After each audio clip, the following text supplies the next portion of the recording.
Hey, Rena. Hey, Ron. Hey, Jayson. Hello. Hey, everybody. Welcome to Human Happy Hour. Today, we are joined by Ron Placone. Ron is a comedian, and he's been seen on Crosstalk, the Discovery Channel, the Jimmy Dore Show, RT International, TMZ, Free Speech TV, Redacted Tonight, and more. And his debut album, Agnostic Holiday, is in rotation on Sirius XM. And he writes the comic Lucy and Ron, and he hosts the podcast Get Your News On with Ron. So welcome, Ron, and thanks for being with us. Hello. Thank you for having me. Good to see you all. Oh yeah, definitely. This is a blast. When Alex said you were going to be on, I was like, "Yay!" Because I've watched you forever, mostly on the Jimmy Dore Show. But then I started watching your YouTube channel. Now she said you write for the comic. Do you draw also? Oh, I don't draw it. I write the comics, and then somebody else draws them. This artist out of New York named Chris Latsis. He's a really, really good artist. So yeah, we got about like 80 some comics, and then we kind of put the project on hiatus for a little bit because we both got busy with other things, but we're trying to bring it back. His duty is a little more labor intensive than mine. Like, they're kind of fun and quick to write, but drawing them out is a little more labor intensive. So we're trying to find a way that makes it easier to put them out there. But nice. I forgot my coffee in the kitchen. Go for it, Jayson. So Ron, we kind of want to learn a little bit more about you. You've got so many different projects going on. Sorry, it needs to be here or I'll die. You'll die. I can relate, man. I can relate. I really do. I need my coffee, or I get a little finicky. Oh my God. It's an addiction. It is an addiction, and I'm proud to have it. Well, I kind of wonder, have you ever wondered how many days could you go? One. Okay, so you haven't wondered. You know that the answer is one. Well, no, if I had to, like if there were stakes involved, I could probably quit, but it would have to be really high stakes and something that I agreed with. I don't know if I could. I mean, if it was like $1 million, you got to go a week. I think I could do it, because I would just try to sleep for an entire week. I would just be like, just wake me up to like, I'll eat something and then I'll go. Like, whenever I fly, I never have coffee beforehand.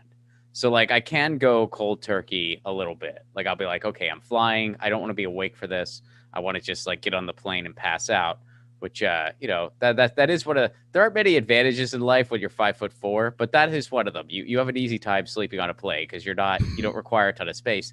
So I do have an easy time there. And we're the same height, Ron. I'm 5'4". Yeah. We have so much, and we're both in Los Angeles. We have we both have cats. I mean, we're like the same person. I was thinking that. All these things. Oh my God. But anyway, I kind of wonder how long I could go if I had to. Yeah, I don't know. I really love it though. It's so awesome. It's just one of my favorite things in the world. I've been able to like reduce intake, but not like totally cut it off. Like, I've gone through periods where I'm like, okay, you're gonna reduce the coffee intake, and that's like as far as I've gotten, not off the coffee. I think that's something to be proud of. I mean, right on. I mean, yeah, I it's funny. I was actually just in Italy, and their coffee is significantly better than ours, I would argue. And I was consuming less of it out there because it was just a better quality. Like one espresso is all you needed. That was just like, you're like, I'm good. Here it's just, okay, I could probably use another cup because I didn't quite feel that first one. But what can you do? Yeah, that is a good point. Because like here, I have a French press and I'll make like so much. You do have to ingest like so much to like really get something going. But yeah, if I had a better quality, you're right, probably less. Oh, you guys are both 5'4"? I'm sorry, I was doing sound stuff, and then Alex in the comment said you're both 5'4". I'm like, that's nuts. Sorry, there was an echo I was trying to get rid of, so I became ADHD was it on me? it. Am I okay? No, it's probably my fault with the Go XLR. I put you all on one. Everyone's on one channel now, so it should be fine. Anyone that is listening, please let me know if there's still an echo, or if you can hear it at all. Actually, if you can't, then I guess I won't, you're not hearing me now. So that's a silly thing to say. Someone will say something. Someone in the chat will be like, "There's no audio. Is this on purpose? Is this the mime podcast? What's going on?" I'm in a box. Actually, I'm in a box. Cool. Well, Rena's the one that keeps us on track, so she's got the list. Otherwise, it'll just go totally off the rails with me. Yeah, we usually try to like put together at least a list of questions for each guest. We don't always get to all of them, but just like interesting things that we feel like we want to know, the audience might want to know. Because we try with this podcast, we'll talk about people's work and like activism or things that they do, but then we also try to get to know the person a little bit, behind some of that. So so I want to, and what'll happen is like Jayson will drift us off and then I'll like bring us back to hit a few points. But yeah, so I want to kind of talk about like, how did you get into comedy and kind of, what was that journey like? Well, I wanted to do radio like when I was like young, like when I was in like high school, college and stuff. I was really into music as a kid, and I played in some like punk bands when I was in high school and whatnot, but nothing like really serious. And then as I got older, I really liked like talk radio and stuff like that, and like sketches on the radio and whatnot. And so I was like, oh, I think I want to like go into broadcasting. That seems cool. And I was really into politics at that point too, so I was into like non-commercial radio, and I was a big Democracy Now! Guy and blah blah blah. And so I saw like some article online that said like a good way to get into radio is to do stand-up comedy. And I kind of thought like, okay, I mean that's kind of like playing in a band, I guess I could try that. And so I tried it, and I had no idea. Like I was kind of one of those people. I wasn't like a comedy fan per se. Like, I mean, I knew some of the obvious, like I knew Carlin and I knew like Bill Hicks, but outside of that, I didn't know much about like the stand-up comedy world. I didn't know how it worked. I didn't know, that being a road comic was a thing. Like I didn't know any of that. And so I just went and I tried stand up, not knowing anything about it, and it was as terrible as you would expect it to be. Like I didn't even realize you had to write jokes ahead of time. Like I didn't know that. So it was like atrociously terrible. But I really got a rush out of being up there despite how terrible it was. So I decided to try it again.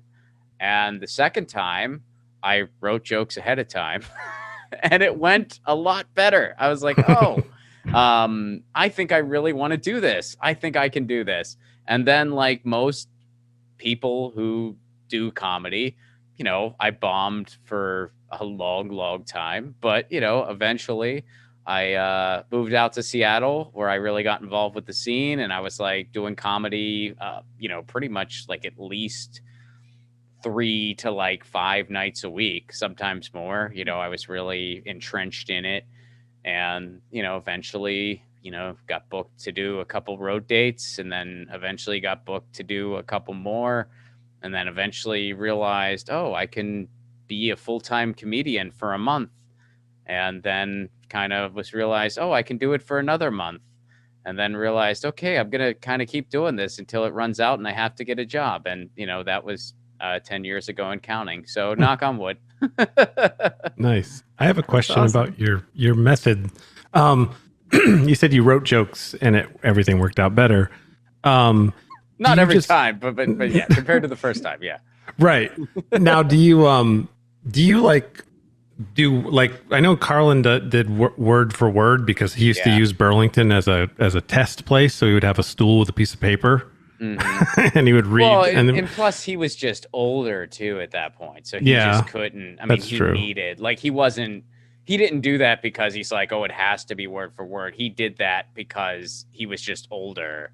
So he couldn't really memorize like a full set anymore. Okay. Because he was like, I'm pretty sure at least like that's like I'm pretty sure that was kind of the MO because it's kind of a thing in the comedy world. You're not really supposed to have notes on stage. That's sort of like like frowned upon. But if you're freaking George Carlin and you are a legend and you are, in your 60s and, God knows your body and mind has been through a lot, you're allowed. So I think that's sort of the deal there. But so do you just start with a subject like, I'm going to talk about the time I went fishing, and then you remember the story, or do you actually have it written out? Well, I mean, everybody's different, and I'm of the thinking that there is no right or wrong way. It depends on the comic. So for me personally, I actually like to record it. I'm like, well, why should I type it out or write it down? That seems like just an unnecessary step. So back in the day when cell phones weren't quite what they are today, I had one of those little like voice recorders, and I burned through a couple of those, to tell you the truth. And I just would, anytime I had an idea, I would just record it. And I'm still that way. Just now, I just kind of use my smartphone, but I just kind of, I'll record an idea. I do use a notebook, but I use it to just keep track of my sets. So I keep track of the stuff I'm working on in each set, and I'll, the newer stuff I'm working on, and then the stuff that's like kind of my working hour, so to speak. But I don't like, I'll just write out a set list the same way like a band would, you know what I mean?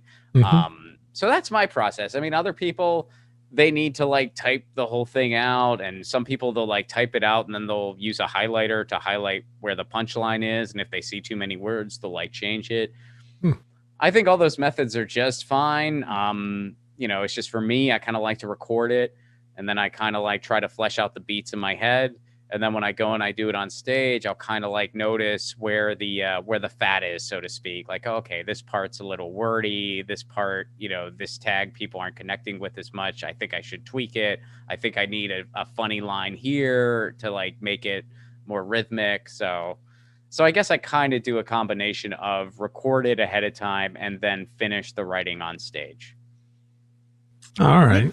That's one of my favorite things about being out here in LA is like you watch people like in that workflow, like trying to figure out their set. And if you see them multiple times out here, like you can see them tweaking it. And I find that so interesting to watch. Where do you catch shows in LA?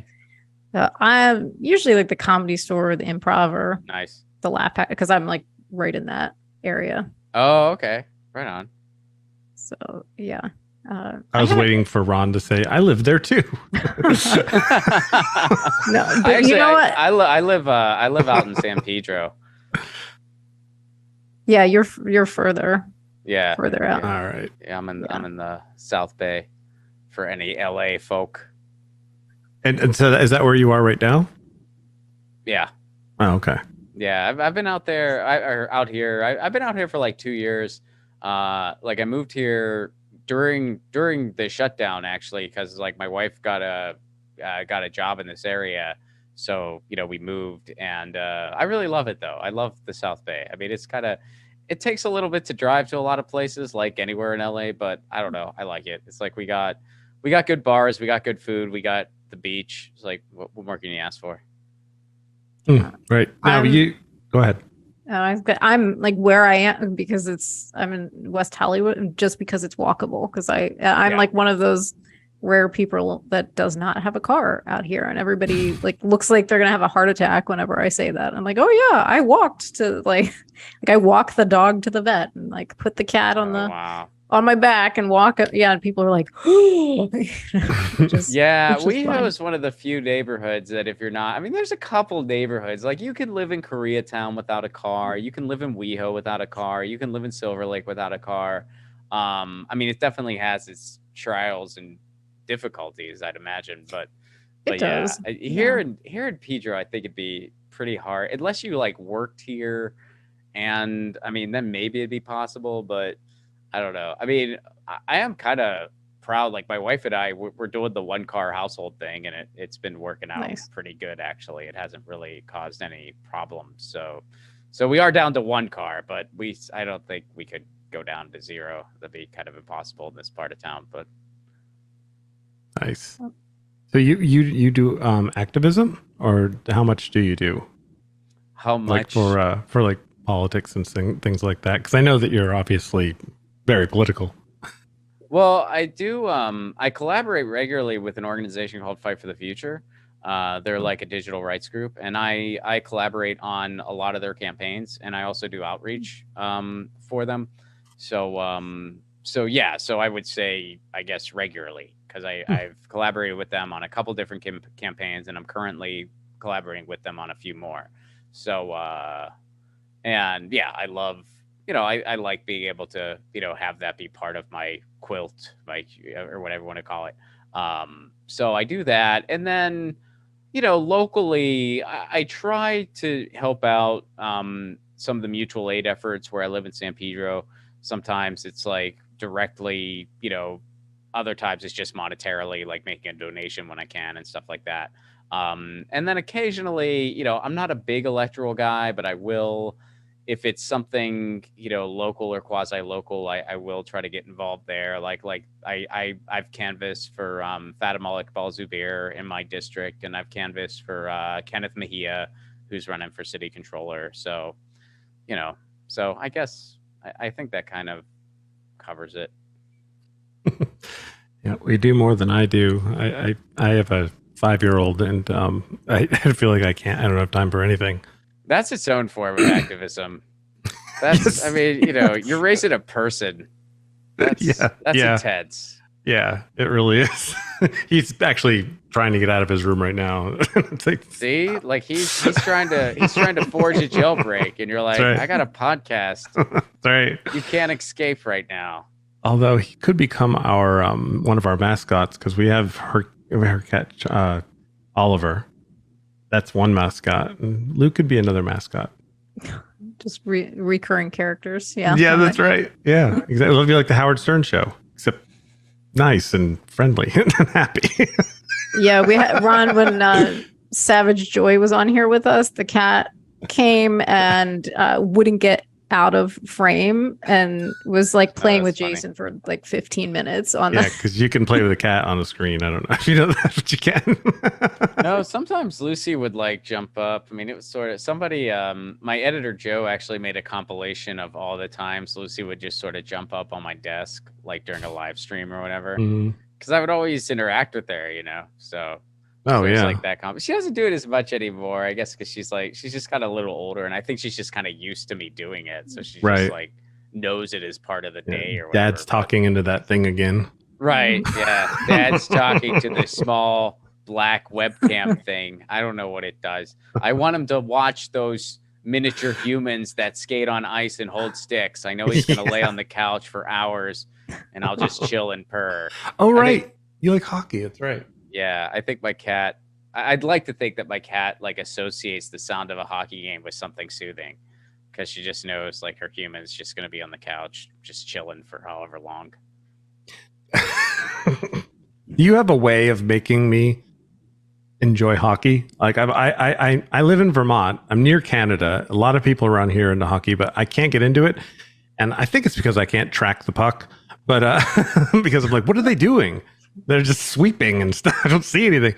Do you have a some kind of pep talk that can make me enjoy hockey in some way? Well, you know what, man? I think that, first of all, and I don't know what your situation is, but I think that hockey is a lot like comedy. Whereas if you don't think you like it, my first question is, have you seen it live? And if the answer is no, my next thing is see it live before you decide that you don't like it. Because, I mean, live hockey, it is such a fun experience. There is just so much energy. It's just such a rush, and it's just such a fun freaking game. And I really love it. I mean, I grew up with it, watching it. I never played, but I grew up watching it. So I've just been going to hockey games my whole life.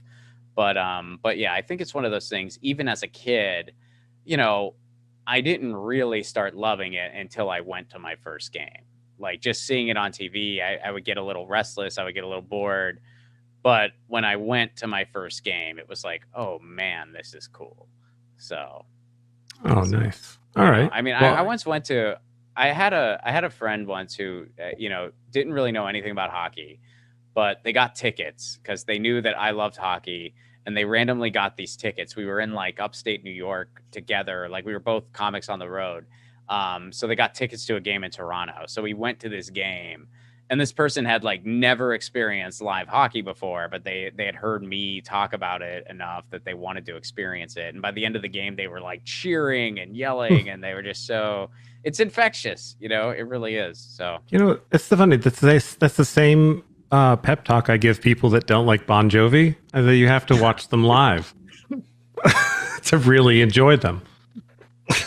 I don't know if I share that enthusiasm for Bon Jovi, but I'll tell you what. Have you seen them live? If you go to a live hockey game, I will lie and tell you I went to a Bon Jovi concert. That's my offer. Okay. Well, only thing I can do is I can go to the UVM hockey games, so maybe I'll give it a shot. That tracks. I mean, dude, it doesn't matter. I mean, it can be like, you know, I mean, there's a ton of minor league teams. They have a huge following, college teams. So yeah, it doesn't have to be NHL. All right. Is watching like I mean, I know some sports it's not as exciting, but with hockey, is it just as exciting watching the minor league as it would be watching?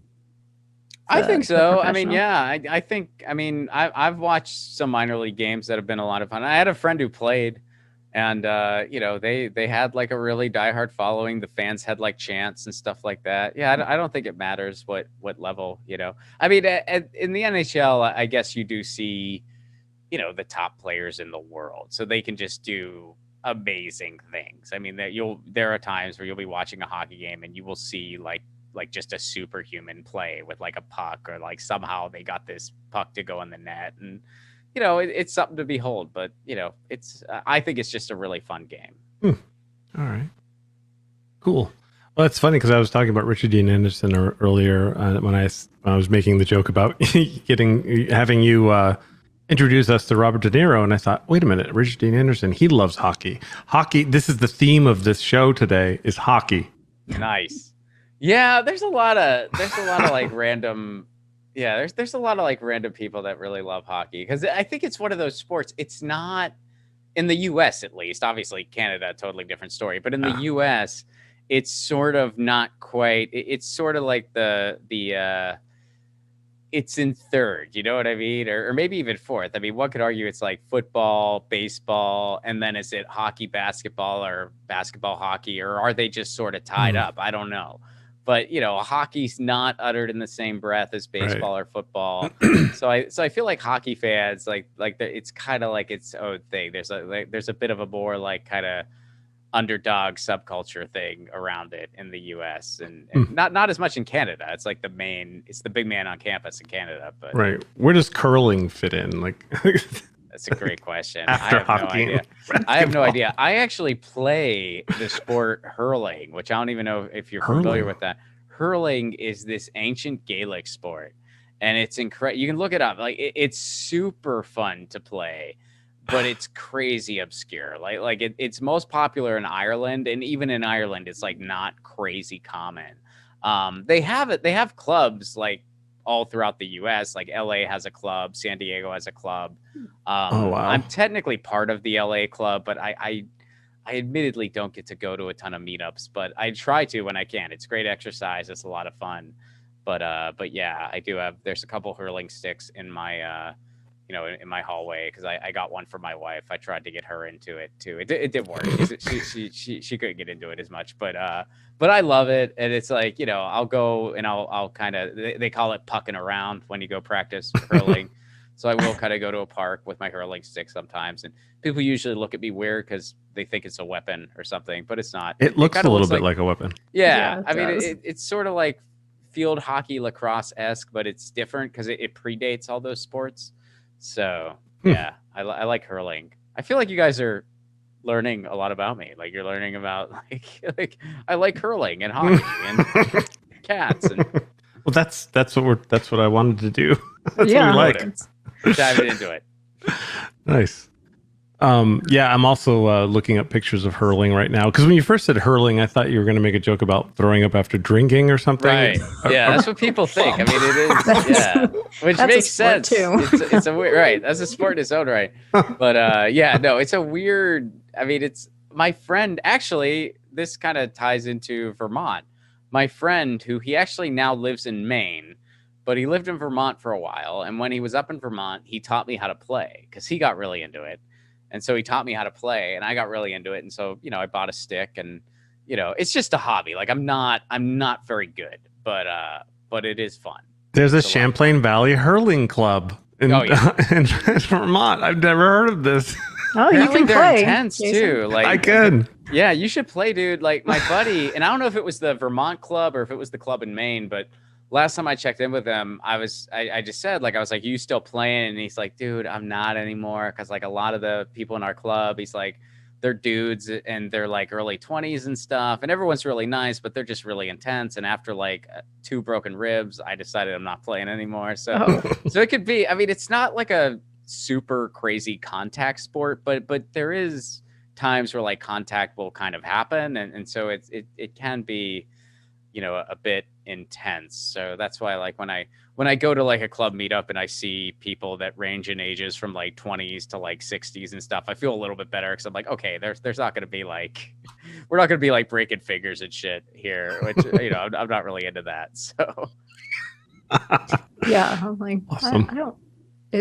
I'm all for like sports for fun, but yeah, I wouldn't be signing up for like breaking fingers and like possible. Oh yeah. I mean, it's not like people don't do it on purpose. It's just like, people that are like in, I guess, good enough condition that they're just playing at a more competitive level. It's like, But how does that happen? Like it's just, they accidentally run into each other. You hit somebody with a stick. Like, yes, that, I mean, all the above. And then the other big thing is, technically it's called a slitter is like what you call the ball, but like you are allowed to catch it. You're also allowed to bat it out of the air. So whenever you go to catch one, you should always use your stick to kind of protect your hand, because otherwise someone might be trying to bat that same freaking ball and your finger might get caught in the crossfire. Yeah, not my game. If someone's, and like if you see these sticks, if someone's like full force going after a ball and they get your finger instead, that finger's freaking broken. Oh God. So you're they don't, so there's nothing on your hand. You're just with your bare hands. Maybe like a glove, or not like a baseball glove, but like maybe like just a regular glove or something. But yeah, probably nothing. I couldn't. And it's a hard. I mean, yeah, like you don't. I mean, I probably wouldn't really catch it out of the air unless there was nobody around me and I totally had my stick. Like I couldn't imagine myself catching it out of the air during a game. But yeah, people try for it, and that's how fingers get broken. Nice. Wow. God, not me. Convinced Jayson not to play. Yeah, I have terrible tracking, like I said, and so I can't play games with fast balls. Just all there is to it. I'm good at volleyball and stuff like that, but yeah, little things that it's one fly of those fast. Games, like it's fun to just sort of do the fundamentals. Like I've just like sort of just pucked around on my own, because it's like, you have to follow the rules as far as what you can and can't do to like advance the field. And so I don't know, I kind of have fun just like batting it back and forth to myself and running and catching it and flipping it back up, because you can't pick it up off the ground, so. Right. Okay, sorry, let's get back on track. I got us all nuts. I want to talk about your podcast. Sure. So get your news on with Ron. Did you try to do a rhyme there? I see. That's cool. Yeah. I like it. How often do you do that? I do it once a week. I was doing it more often, but it's kind of one of those things, like, some other projects kind of came up. And so now I do it once a week, and it's sort of just like all the news, like the format of the show has kind of evolved over the years, but it's basically the news that I find to be very important that I want to share. And usually it's like digital rights stuff, labor rights stuff, climate change. So it's a lot of stuff that often goes underreported on. But that's the stuff that I really care about and pay a lot of attention to. So I try to focus on those types of stories. Like it's not, I mean, I'll do some like really pressing breaking stuff too, but that's sort of like, I don't do a lot of that. Like I try to just do more like, hey, you might not have heard about this, but this is really important and connects to everything, and here's how. So that's the show. I like that. So you're not like following whatever's trending on Twitter and trying to hop on. No, I mean, it's only a weekly show, so I couldn't even if I wanted to. But yeah, no, I don't. I think it's so important to highlight the really important stuff like that like is not sensational, but people, where else are they going to find it? Like, because, you know. Yeah, I mean, that's the thing. Like, I've always been really into that stuff, you know, like especially digital rights. Like, I'm a big digital rights guy, like net neutrality and stuff like that. And you know, it's one of those things. It's never like the leading headline anywhere, but it's like crazy important, especially with the way technology is going in our world, and especially when you connect it to like climate change and stuff like that. Like how important it is to have a vibrant digital village. So yeah, I kind of like to just have a show where, you know, I talk about those things. What got you so interested in digital rights? Like, how did you start learning about that? I got really into the media reform movement that was going on in the early 2000s, and net neutrality was kind of an offshoot of that. So I got really into just the idea of net neutrality, and I was one of the big advocates to get it cemented into law, because for years, like literally for a decade, there was a bunch of people who were advocating for the government to cement net neutrality on the books. Because for years, net neutrality was a rule that was expected to be followed, but there was no actual law requiring it to be followed. And a bunch of digital rights activists, or whatever you want to call it, you know, we entertained the crazy notion that maybe these big cable companies weren't the best actors in the world, and we should have a law requiring them to follow this instead of assuming they'll always just do so out of the goodness of their heart. And we were proven right when, you know, Verizon went to court saying they shouldn't have to follow net neutrality. Then they won. Then we finally got net neutrality on the books. Then it got repealed. And now we're kind of fighting back. You know, states have passed net neutrality laws on their own, so we're sort of in this kind of period of limbo right now. But that was all like over the course of like 15 years and counting. Does net neutrality? Does that there's like what I'm trying to say is, like, for instance, Comcast is our monopoly out in Vermont. We don't have any other way of getting fast internet. Yeah. If you get to a certain point, they will throttle your service, but that's just customers, right? Like net neutrality is for, like, if I have a website, and I'm doing something, say, not quite what the establishment likes, they have the right to actually slow down my particular web page. Is that basically the idea? Well, net neutrality has to do with the ISPs. Like, it has to do with the Comcast, with the internet providers. So yes, it has to do with, like, they can't prioritize some content over others, whether you're going to, you know, the United States government website or ronplacone.com. It has to be treated the same way as if it were like flowing water. But it goes into both. Like, to answer your question, it goes into both the service that you give to consumers and, you know, websites on the internet and traffic on the internet, because it also, net neutrality prohibits, you can't have like fast lanes and slow lanes for different consumers and stuff like that. Like, you're able to offer different like speeds to people, where it's like, okay, if you don't need a lot of internet, you can pay less for like a slower speed. You're allowed to do that, but you can't like offer a certain internet package and then have, you know, some customers get the fast lane, others get the slow lane. And it just sort of depends on, you know, whether or not they think they can get away with doing that. Net neutrality is a law that stops them from doing that. I wonder how that works in Vermont, because I had to get the Comcast Business, because they said that it wouldn't be throttled ever.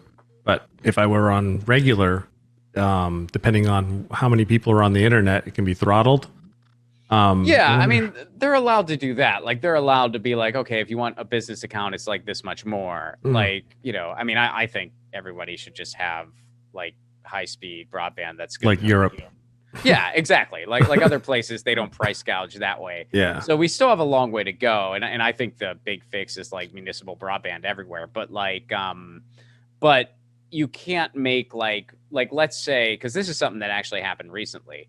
Let's say that, you know, you live in a certain neighborhood and the neighborhood next to yours is a different neighborhood, and they both you're both paying the same amount for internet, but the neighborhood next to yours, maybe it's a little poorer, maybe it's not as maybe the median income's lower, so they're going to see what they can get away with and put these people in a slow lane and these people in a fast lane because they're thinking the people in the slow lane might be less likely to complain.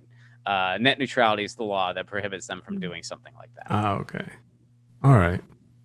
That makes sense.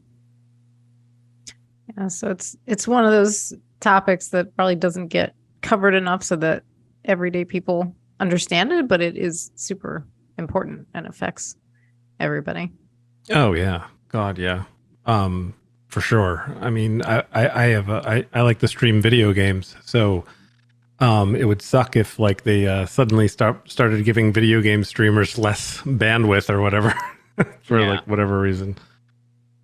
Like well, that was the other big reveal in the pandemic. Like they make these excuses like, well, we need to have these data caps, otherwise, blah blah blah. But during the heart of the pandemic, when everybody was, on lockdown and whatnot, they lifted all those data caps and nothing happened. Everything was fine, which kind of showed people something we already knew, that all these like data cap things, it was all nonsense. It was all just BS. It was just a scam for them to make more money. So yeah. My friends in Europe, they have free internet and it's faster than ours. Oh yeah. Yeah, it's ridiculous just how in some countries they went about it in even worse way than we did. But like a lot of countries, it's like they just prioritized bandwidth and they just realized the internet's a utility in people's lives. So they have really good internet and they usually pay a much cheaper price for it because like decent internet infrastructure isn't all that expensive, really. It's just when you allow an organized duopoly to occur where it's just these like for-profit companies that are some of the worst behaved companies literally in the freaking world. Like whenever somebody says to me, because I'm a big municipal broadband guy, and whatever people say to me like, really, Ron, you want the city to control your internet? You want the city to be, and I'm just like, how much do you hate your neighbor that you look at your neighbor and be like, Bob is such an asshole, I'm sticking with Comcast, they got my back, AT&T understands me. Right. Yeah. Like in my neighborhood, which is ridiculous, like Spectrum it's so terrible that it'll just drop off in the middle of nowhere. They'll just be like, no internet. And you're like, as much as I pay and like in this area, like there's no reason for that. Like I would much rather have the city, like have it be a utility than like these, they're terrible, like these companies. And I've been kicked out of like when I was working like corporate jobs and stuff, like kicked out in the middle of a Zoom meeting that I was like talking and presenting in, and my internet just went dead. And and it went dead for like 2 hours. And so then I'm like complaining with the company. Then comes back on, then goes dead for another 2 hours. And I'm like, well, I want a credit because you just killed 4 hours of my workday. And they're like, oh, well, because it wasn't 4 consecutive hours, we can't give you a credit. Oh my God. Yeah. Oh my God. That is so ridiculous. They're the worst. Yeah. Like they are just the absolute worst.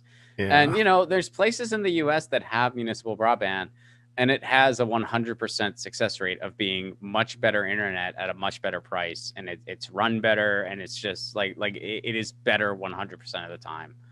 And we just don't have it, all across the country. Yeah. Wow. Oh. Yeah, definitely. Go ahead. I was gonna say, while we're on sort of local stuff, we wanted to get your thoughts, Ron. It's been all over the national news cycle at this point, but the LA City Council and the recent audio leaks. I wanted to get some of your thoughts on that. I think it's so amazing because what were they doing at that meeting? They were trying to pass like ridiculous like redistricting and what else were they talking about? But it was basically like racist policies that they were talking about. So they were saying racist things at their meeting to enforce racist policies. It's just like, wow. It's like you've really gone. I think that they should all resign. I know that I forget her name off the top of my head, but she has already, Nuri or whatever, she has already resigned, which good. The other person is probably going to lose, so they're probably just done anyway. I think they're like on their way out the door. And then that leaves Kevin De Leon, who refuses. He's literally holding the city hostage because he refuses to resign. And it's like, dude, the freaking president of the United States is telling you, you're a public servant, by the way. Like, if Joe Biden ever came up to me and was like, I think you should quit comedy, I'd be like, good, Joe. I'm glad you feel that way. That means I'm doing something right. But if you're in the same fucking field as, am I allowed to curse here? Sure. Yeah. Okay.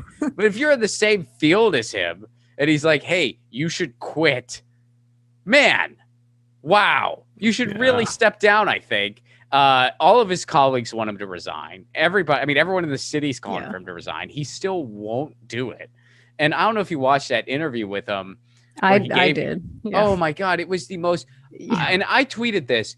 I have, in the past 6 years of my life, I have met more people in the political arena than I ever wanted to in a lifetime, to tell you the truth. I mean, it just kind of came with the territory, whatever.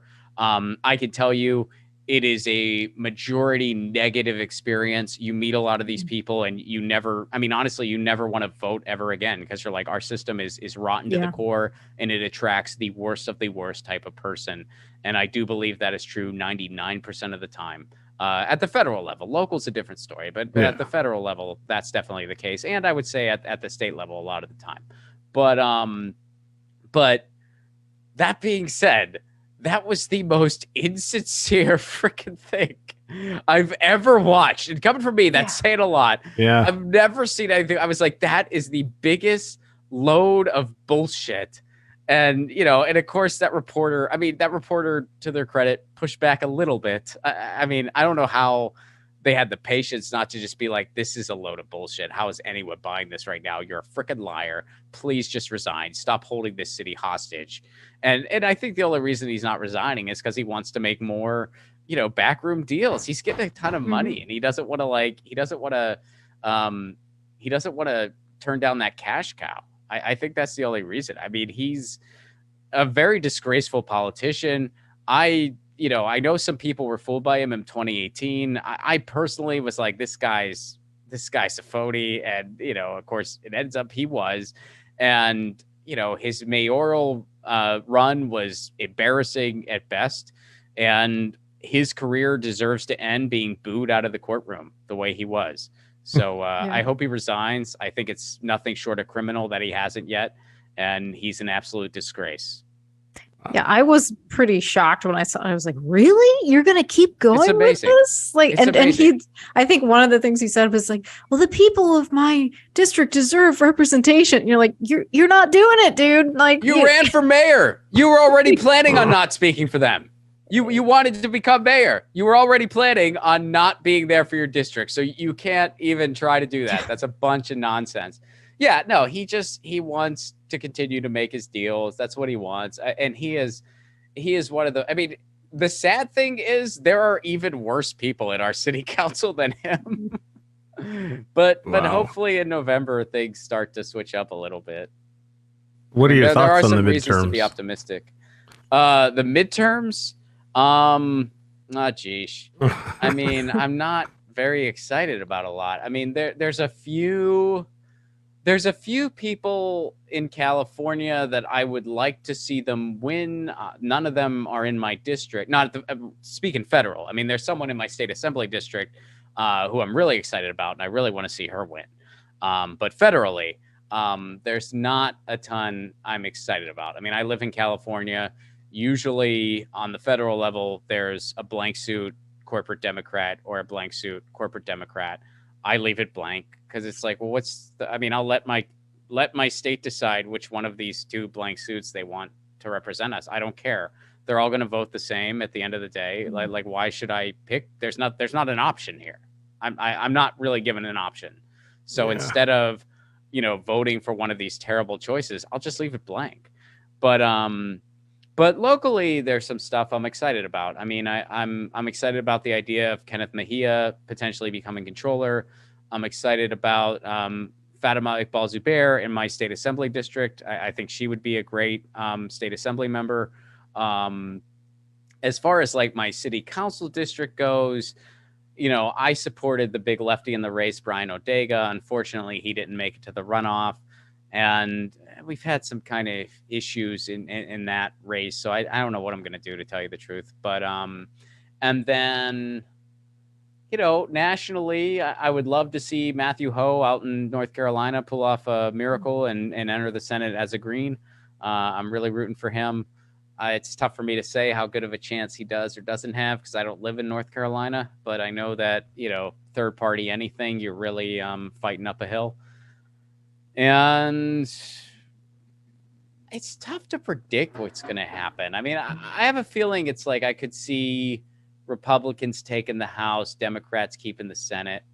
But I don't even know. I don't know if that'll happen or not. I mean, I think it could be like Republicans take both.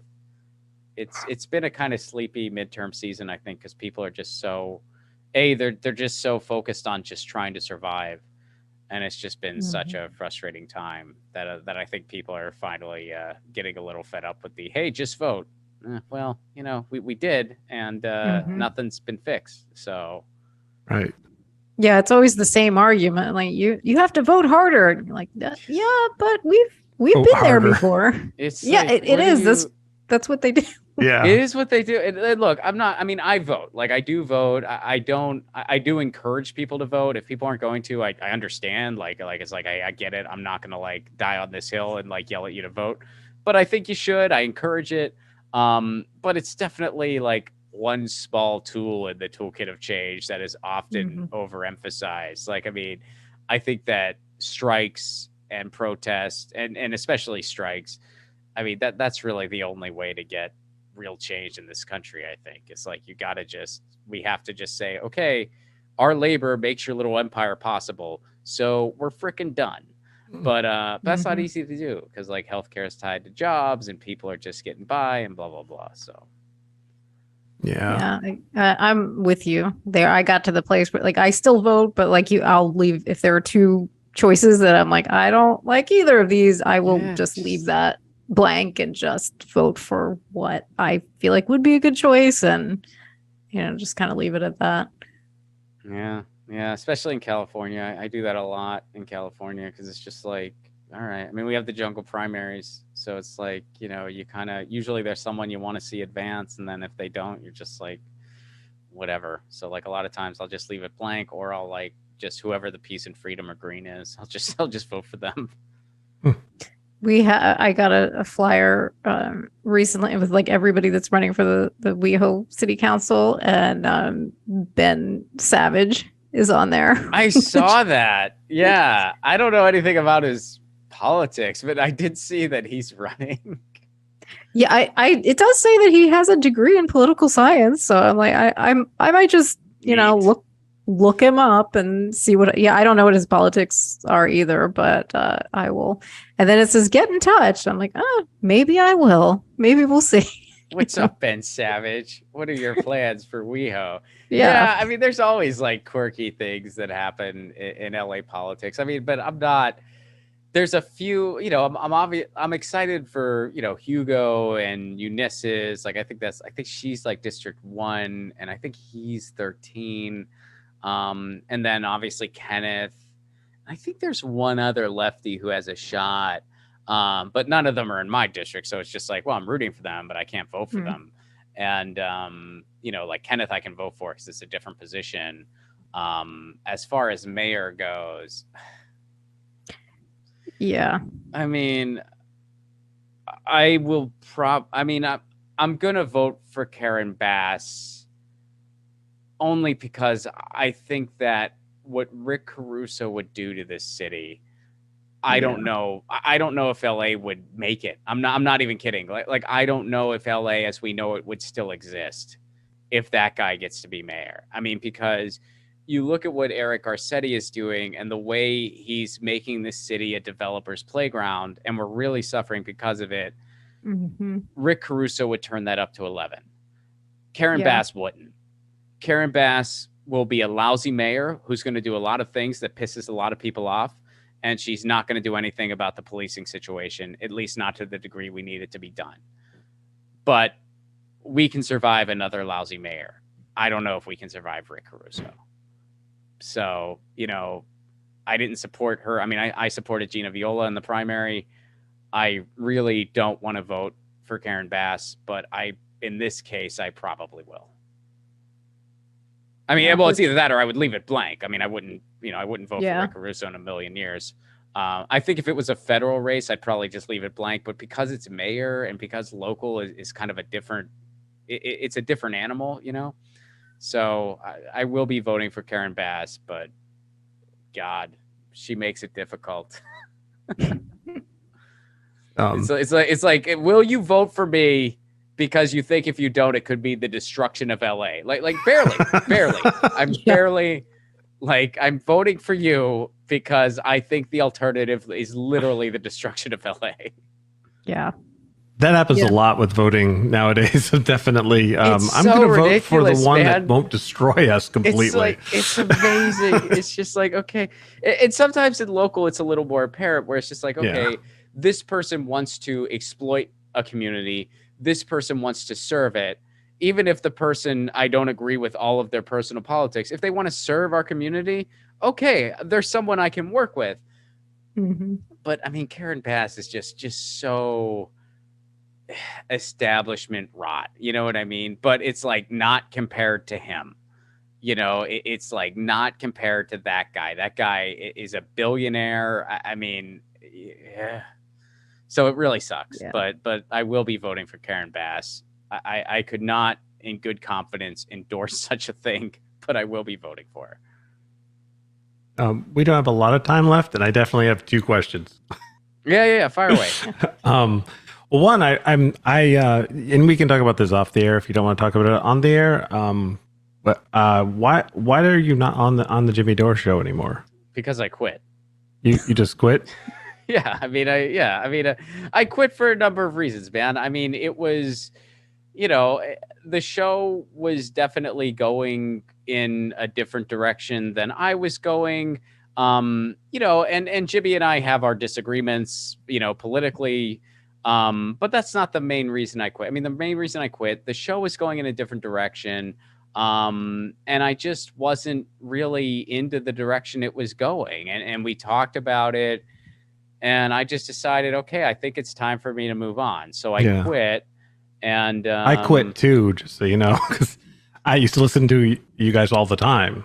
And it just started to get like, what? Remember when he used to talk about the police and he used to talk about, I don't know, Republicans and what they were doing wrong occasionally, and it just seemed to all switch to, I don't know. It was just so bizarre. And I had this like weird moment where I was like, I like Jimmy though. And I just kept saying that. And then every time I'd watch a show, I'd be like, what is he doing? I don't understand. It was like this crazy switch, like his brain just switched. I just didn't understand it at all. Well, I mean, look, man, I don't want to badmouth the show or whatever. I'm just trying to figure it out. No, I mean, well, and honestly, I don't really, since I've been gone, I don't have any of those answers because I don't watch the show. Like I don't watch it as a consumer, not out of any ill will or anything. I just don't, it's just like, I mean, it's like people ask me all kinds of stuff and it's just like, well, have you ever quit a job before? When are you going to go back to that job that you quit?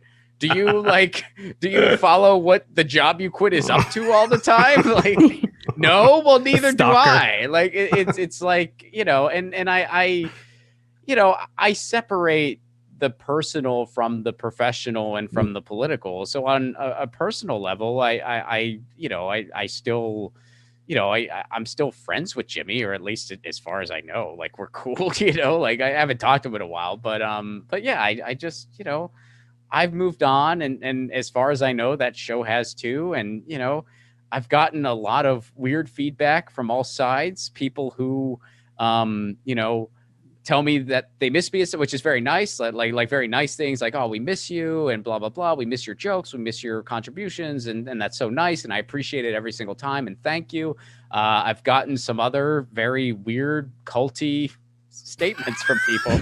I mean, someone told me that I've been called a traitor. Someone told me I broke their heart. That's sweet. I broke their heart because I quit a job. No, it was not delivered nicely. It was not a. I mean, there was more to the diatribe than that. But I mean, people have told me that that I'm a bad friend because I guess in a friendship, if you're friends with somebody, you have to work with them forever for the rest of your life. Yeah. And you're never allowed to disagree with them. Otherwise, you're a bad. Apparently that's a thing. I don't know. So I've been told that. I've gotten some weird stuff, but it's like, I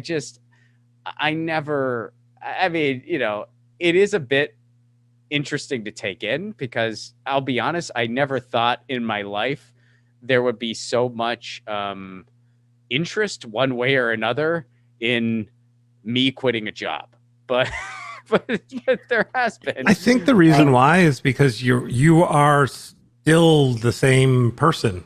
Okay. You know what I mean? And if you were on that show, I don't think you would fit anymore. I really don't think so. I think it just would not work. Yeah. I mean, I agree with that. And I'm not saying, I mean, look, it's just one of those things, man. If you play in a band and, you know, the band completely switches genres and you were playing, you know, punk rock and they're like, we're doing jazz now. And you're like, shit, man, I don't really play jazz. I mean, That's exactly right. I'm not really a jazz player. It's just like, well, you don't write the songs and it's not your freaking show. So tough shit. Okay. I mean, that wasn't what was said by any means. No, but I know. Like, you know what I mean? It's just like, yeah, it's time to go. And I kind of saw that. And, you know, I don't really, I mean, people, it's weird. And not in this interview, but like in other conversations I've had, it's like people, I don't know if they think I should be like mad or I should be like bitter or whatever, but it's like, why would I be that way? Like it was I had a fun time. It was a good run. I have a lot of fond memories from that show. I have some not so fond ones, like any other job in the history of ever. And it's just like, you know, I've moved on, you know, like, do you feel like, and I don't know if this has always been the case or if it happened more with like this big fracturing of the left, but do you feel like people have just dug their heels in terms of getting attached to like personalities in this sphere? I think so. I think there's a bit of like, especially in the online left, there's a bit of like an almost like evangelical type attachment to different personalities. And I don't know why that is. I mean, I guess it's because like people can really become emotionally invested in that sort of thing. And I think part of the problem is the left has just been losing consistently for 100 years. So like literally about 100 years. Yeah. So I think there's sort of this desperate grab for some kind of solution or at least some kind of relief and solace.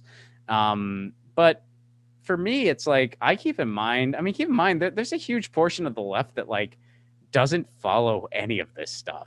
Like they don't follow any of these podcasts. They don't follow any YouTube shows. Yeah. They kind of just roll their eyes at all of it because they just are more focused on what they're doing, you know? And so I don't, you know, I just don't put that much stock into it. Like I really don't put that much, you know. If you enjoy a podcast, that's great. If you don't watch it. That is my philosophy on things. Like it is, and I'm like, it's just turn it off. It's not for you. Like the same thing with comedians, right? Like some people get so offended if a comedian says something. I'm like, well, that is maybe not the art for you, and you know, so maybe just don't watch it. But yeah, same thing with the different takes and different styles, and you know, and. Like I'll watch it and I might, and some people it's like you agree with some things, not with others. Oh, I like some takes, don't like everything, but everything has gotten. Oh, sorry, intense. I didn't mean to interrupt you there, but what I was going to say when you brought that up, it's like it's interesting to me, and this goes beyond any like one personality or whatever, but sort of like a thing that I notice a little bit, like especially like on Twitter, is it seems like people look for a reason to disassociate with someone instead of the opposite.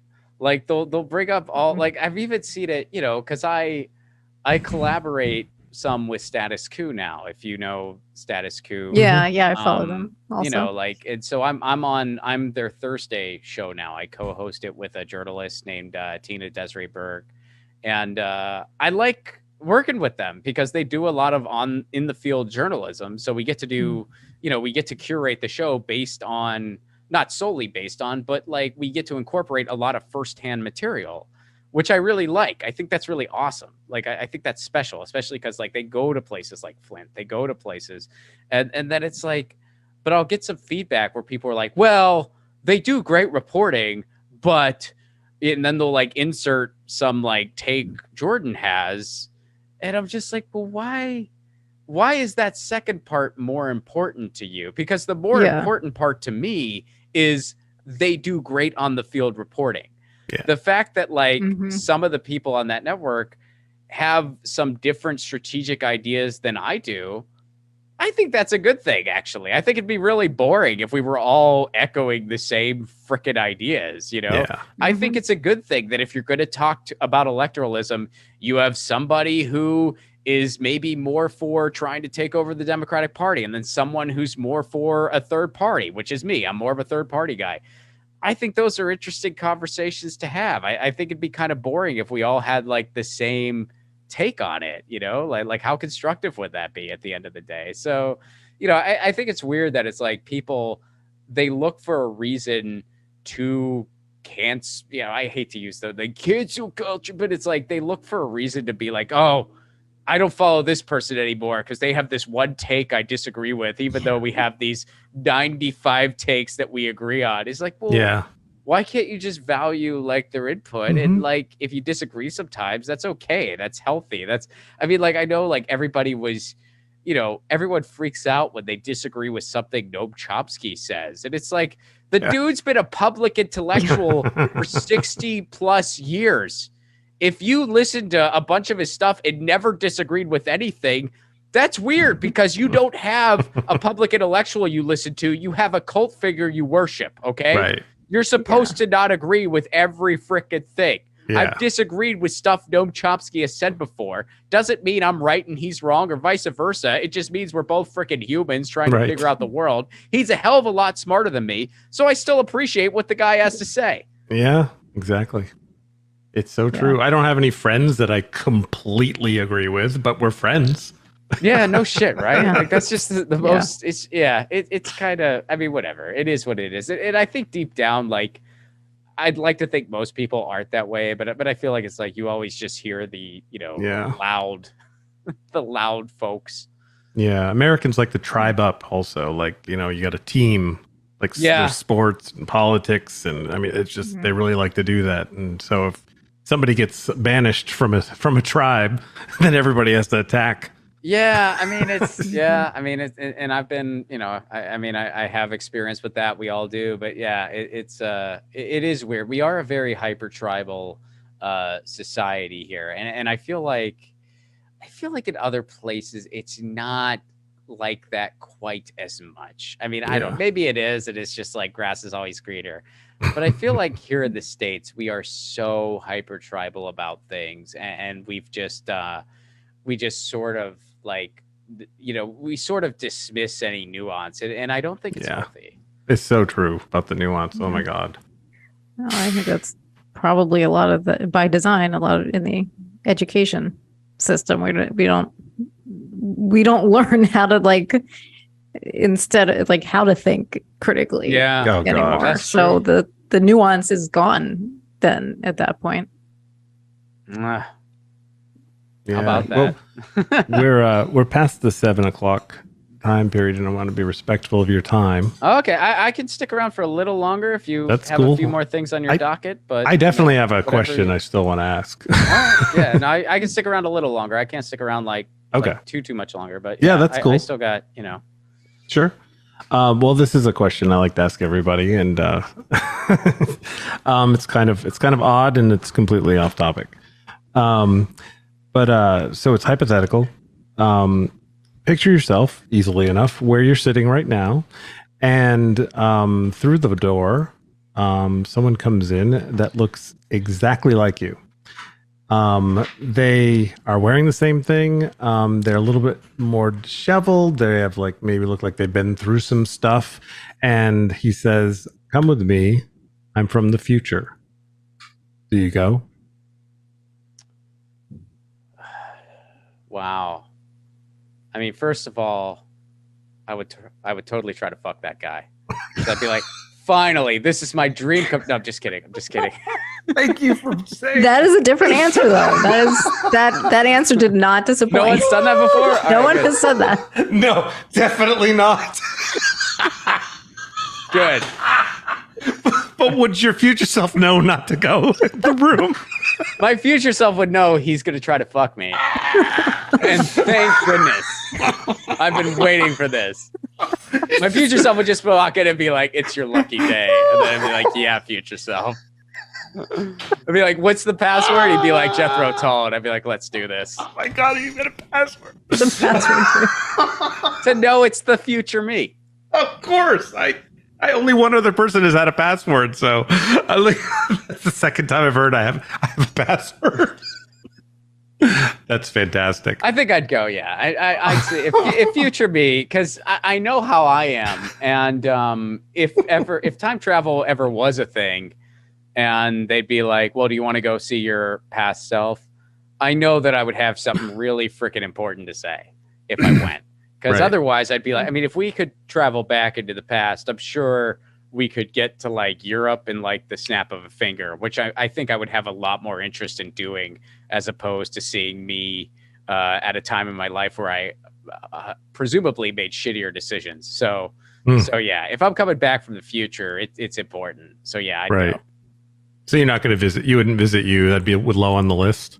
Yeah, it'd be really low on the list. I mean, I spend enough time with that fucking dude. I don't need to see him. And you might mess something up too. You might mess something up, and then it's I mean, so I don't. I mean, there's some things I would say to my past. I don't know. Would you, if you could say things to your past self, would you alter anything? Because it's I'd be too afraid.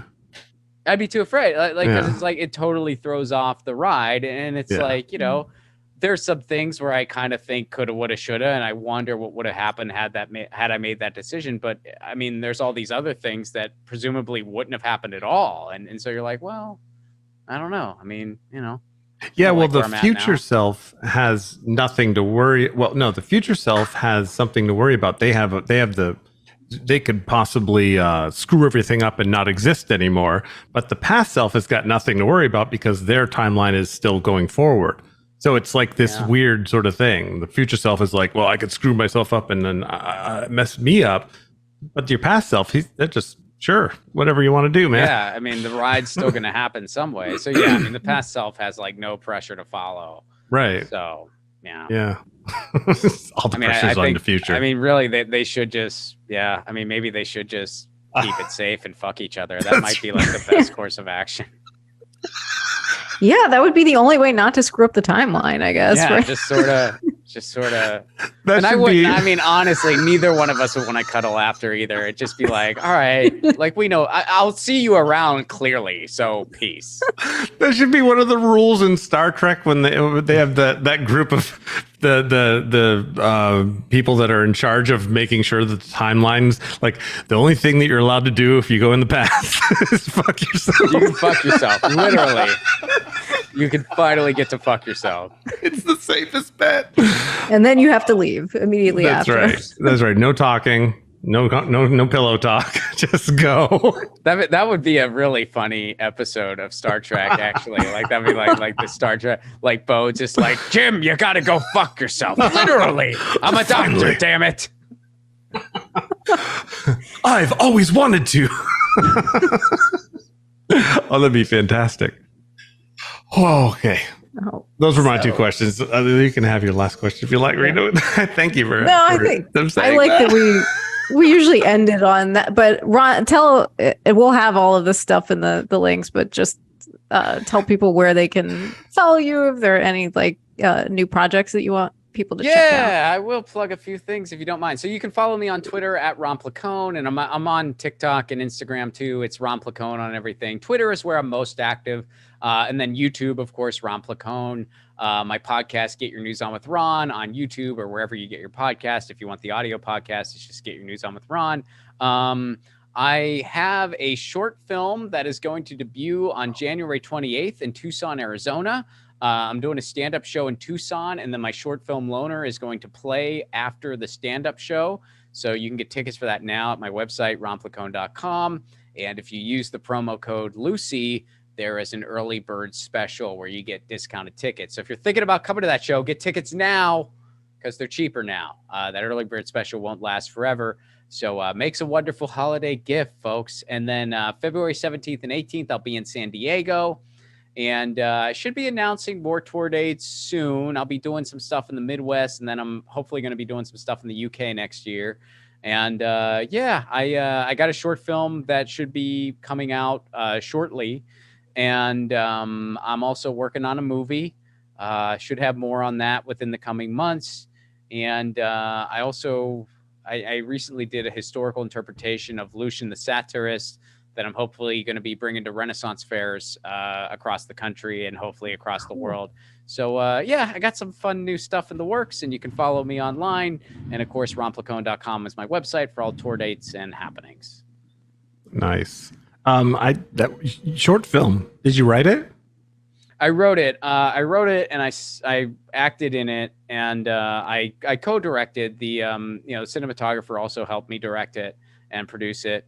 And it's technically a mini pilot. Like, we want to sell it as a series. Oh, nice. I just say short film because that's so much easier than be like, come see my pilot. So like, it stands on its own, and it's only 12 minutes long. So it's finished, and I just haven't released it publicly. My patrons can watch it now. So if you're patreon.com/Ron Placone, if you're a patron, you can watch it now. But I'm doing this show at an independent movie theater in Tucson. So I was like, well, we should screen the film. So we're going to do that. Oh, nice. And then the movie is its own thing, but that's going to be a much more extensive filmmaking endeavor. And that's kind of my next thing that I'm working on. So feature length. Yeah. I mean, it might clock in like the 60 to 70 minute range. So it's not like a super long. Yeah. I mean, it just makes it. Because like, it's an explainer film that I wrote myself with the intention of making it. So we're just kind of going to be the little engine that could, and we're just going to kind of pump out this movie. We're going to keep working until we run out of money, then we'll try to raise some more. And just keep going. It's a total indie film. But I know the feeling. I'm a filmmaker too. I know exactly what you're talking about. Yeah. Well, come to LA. I could use your help. Oh my God. I just need one more reason to go to LA. Just one more and I'll go. You've been asked a lot. Jayson, we could do the show together. I know, that's true. We could get a studio and everything. Home. Yeah, I know, but aren't you? Yeah, I don't know, California and Vermont, that's quite a change. Honestly, cost-wise, they're neck and neck, man. Yeah, they Vermont's are. Not cheap. No, it's really not. I guess like if I ever left California domestically, I mean, there's plenty of places international I'd consider, but domestically, I think the only place I'd really want to go at this point would be Massachusetts. That's where my wife's family's at. And I like the New England area. It's a lovely area. But it's like we talk about that sometimes. And we're just like, it's so freaking expensive, though. It wouldn't be that much different. Like, if it was way cheaper, I feel like we might have done it already. Because it's like she's from the Cape Cod area, which is a beautiful. I love it up there. I love it. So I could totally, if it was cheaper, I'd totally consider living up there. But it's like almost as much as here. So I'm like, I might as well be in LA then. If it's going to be that much money. Yeah, the area is awesome. I lived in Braintree for a year, just up the coast a little bit. Oh, cool. Yeah, I love it. It's crazy. I didn't know a lot about it until I met her and she like took me up there. Because I used to think it was just like Cape Cod, Provincetown, and that's it. But it turns out there's right. Well, he's Maine, isn't he? Yeah. Isn't he Maine? Yeah. Yeah, but he really gets the New England feel. Oh yeah, he's a New England dude. But like, I didn't realize that the Cape had so many different freaking towns and different places, and it's like they have a million towns, all named after somewhere in England, and there's like one stoplight between all of them, but it's like there's like a million. Like I'll forget, but I'll be like, "Are we still in Orleans?" And she's like, "Nope, we're back in Wellfleet." I'm like, "Okay, I feel like we just all right, cool." But I love it up there. It's a beautiful place. Oh yeah, definitely, especially right now this time of year. Holy crap! Oh yeah, dude, the changing leaves. Oh, it's beautiful. You got to drive to fall if you want to experience it here. Like there's some mountain towns that have it, but you got to drive to it. Yeah. So cool. Rena can't go. She doesn't have a car. That's right. I usually like about once a year, one of my girlfriends flies in and we rent a car, and then we just did the coast, and we've done Idlewild before. So I love it. Yeah. Did you go to there's that like really funky mountain hotel thing. I forget what it's called, like Hicksfield Pines. It's like a bud and breakfast. So they give you a little nugget of pot, and then it's like there's the Third Man Records themed room, and then there's like the honeymoon suite. My wife and I stayed in that one because it was sort of like a mountain romantic getaway or whatever. But there's like the honeymoon suite, and it's based off of like a Poconos themed thing from the 70s. It's really cool. And then there's like the Christmas themed suite, and then there's anyway. All right, you should check it out.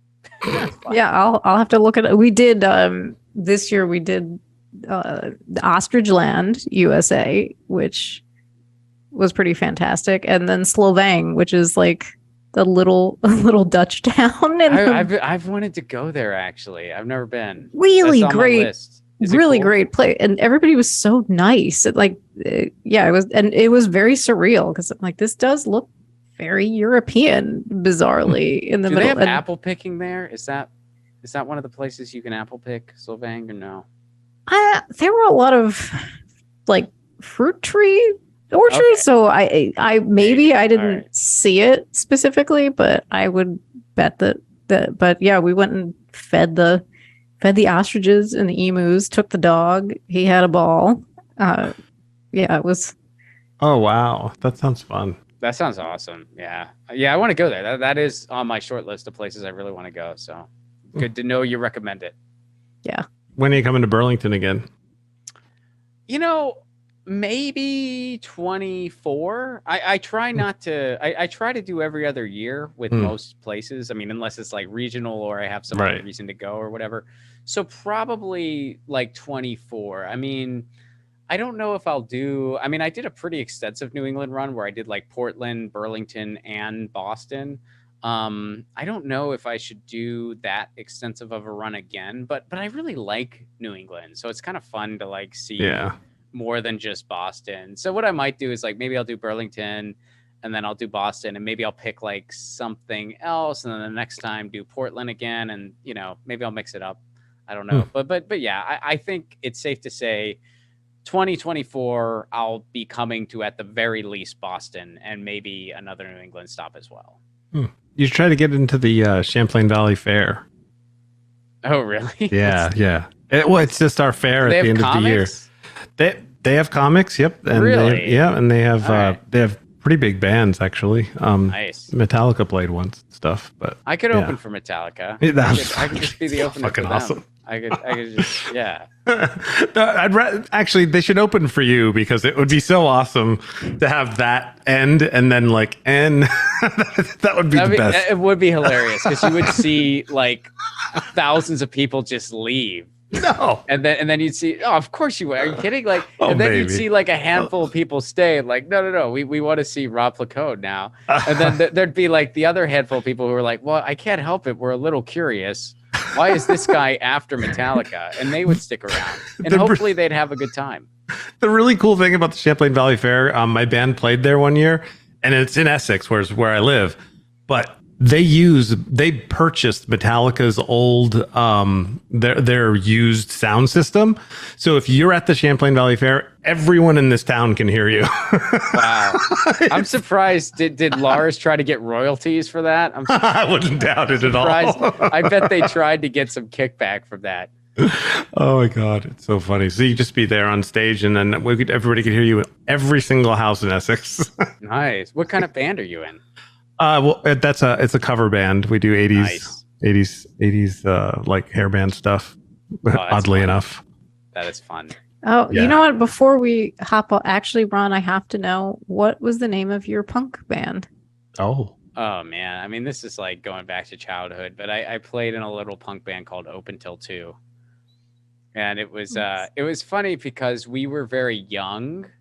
Like we were like, and we got some shows. I mean, we played some like, VFW type things and like some little like all ages clubs and stuff.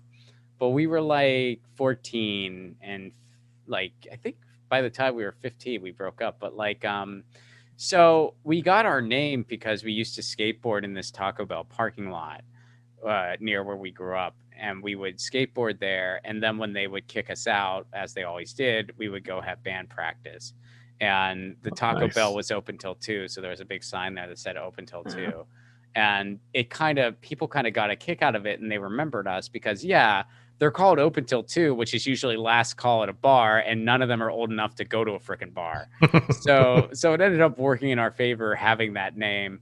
And I mean, we were just a goofy little punk band, and it probably kept me out of a lot of trouble, to tell you the truth, but that's an interesting take. I like the name. Oh, thanks. No, it was fun. I mean, I one of the guys went on to play in a couple regionally successful bands and stuff, and I never really, I mean, I tried to get some bands together in college and it just never worked out. And then I kind of did like a one man, like singer-songwriter type thing. And that actually kind of did lead me into comedy, because like a lot of my songs were like kind of satirical. So I would like measure the success of a show based on how many laughs I got. So it sort of kind of transitioned that way into like stand-up. So I like that. So the reason I ask about it, like when I was like 15, 16, I didn't play in a band, but we were like super into the punk scene. And so what I used to do was in LA, or where was that? No, which is funny. This is in Baltimore County. And like, so there was there was no scene really there. A little bit of a scene. We thought there was, but so what I did was I was like, we'd always have to drive like further out to go to these shows. So I'd be like, I'm going to bring the scene to Reisterstown, which is like the little town that we grew up in. And so I started like having like punk rock shows in my father's backyard. But he wouldn't. So I might have emailed you at one point. So like, I would have booked your band. Yeah. Oh, you grew up in Pittsburgh? Yeah. So we were nearby. That is funny, because I think I did have some bands that I did have some local bands that traveled from like, I'm sure you did, Pennsylvania, and would come to play my father's backyard, and he wouldn't let anybody go to the bath. He's like, no one could go to the bathroom in the house. So I had to rent a porta potty and have it put outside. But that's pretty high class, having a porta potty available. I mean, in other places they would have been like, we just got to hold it, but that's totally something that would have been up our alley. And we totally did the whole finding out other scenes and seeing if they'll bring you into play. And, I mean, even going as far back as like mail-in demo tapes before it was as easy on like, what was the thing before MySpace? It was like Pure Volume. Do you remember that? No, I don't. Okay. There was a thing. It was like right before MySpace, I think. But anyway, that'd be crazy. That'd be crazy. Maybe at one point I emailed you about booking my band in a different life for both of us. You guys parallel way too often. This is weird. I know it is it is weird, but thanks for sharing the band story. Thanks for sharing your scene history. That's pretty cool. Small world.